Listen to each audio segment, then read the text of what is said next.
So now you have like primary market, right?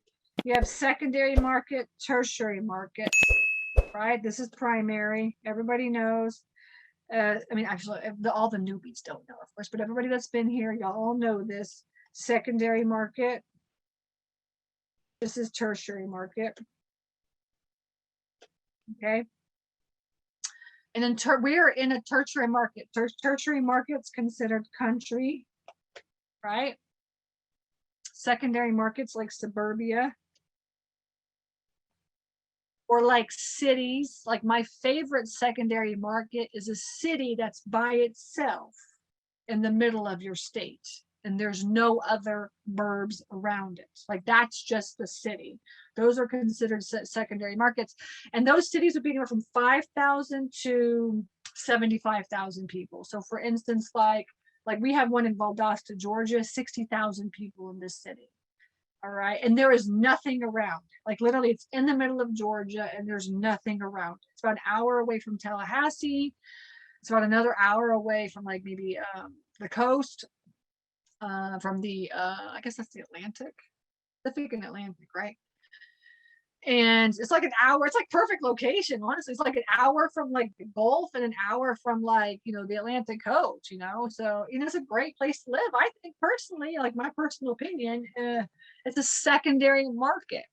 All right. And there's no, and you know a secondary market. You know a secondary market when there's no REITs in that market. There's no REITs. What's a REIT? Put into the chat what a REIT is. I want to know who knows and like who's awake. I'm not putting them to sleep. Okay. A REIT. I don't even know what it is. Tell me what it is. Yeah. What does REIT stand for? There you go. Okay. All right. A REIT is a real estate investment firm. There you go. Good. Awesome. Okay. And so REITs own like 20% of the market, and REITs are like, name some REITs in the storage investing world for everybody out there. Name some REITs.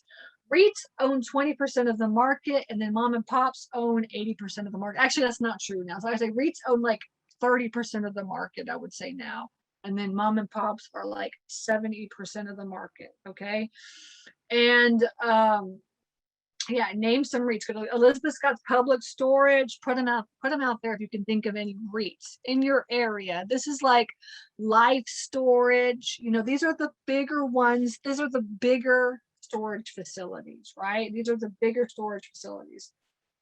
And you know, they sit there and they got their whole, like, look, I'm doing my circle around like on my JPEG. That's kind of cool. They sit there and they do like they just have like a research like section of their business. It's like, where should we focus our next facility at? Like, where should we look? Let's do some research on this, right? Let's go, where are all the cities that are growing? Which are the fastest growing cities that are actually don't have any other business in them? And like they do this market research to try to figure out, and essentially they're mostly in like primary markets that are moving to secondary markets, right? And they're sometimes in secondary, there's secondary markets moving into primary markets, or primary markets, sometimes in tertiary markets, but really not in tertiary markets. Okay. And tertiary markets are going to be in the country. Secondary markets are going to be like suburbia, or like cities in the middle of your state. Name some cities in the middle of your state if y'all can think of any that are just like they don't have anything around them. All right. Can y'all come up with some? Those, I'm telling y'all, are the places to be. If you're living in Nashville and you're trying to go and buy some storage facilities in Murfreesboro, what is that called, Murfreesboro? Then you just ain't going to find a lot of storage facilities that you can afford. Now you could go to like Seville in Tennessee. Seville would be a great city, right? These kind of towns that are by themselves in the middle of your state are the perfect locations to find storage facilities, right? You know what I'm saying? And then the primary market is where all like all of them are Cube Smarts and U-Hauls and public storages and like live storage and all this kind of stuff. Okay, that is primary market. And that's like hedge funds. REITs are hedge funds, right? They are hedge funds. And guess what? They got a lot of money and they don't really care how much money they make on it because they just have so much money. They just got to spend, spend, spend, spend, spend, right? And you see this in the market all the time.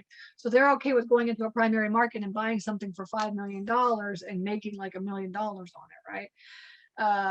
So primary markets are not going to be your focus. You want secondary and tertiary markets. And I highly recommend tertiary markets. And I tell my students on the real estate side and the storage side, like now is the time to be in the tertiary markets because there's too much competition in the secondary markets as well. I feel like there's just so much competition, right? It's going to change over the next couple of years. It really is going to change. But for right now, so many hands in the pot. You want to focus on tertiary markets. And when you get out there and you talk to like this guy, like I just told you, this guy, he wanted to sell his 3 storage facilities. We were ready to buy, and then the day before the closing, he got cold feet. I was really frustrated with that.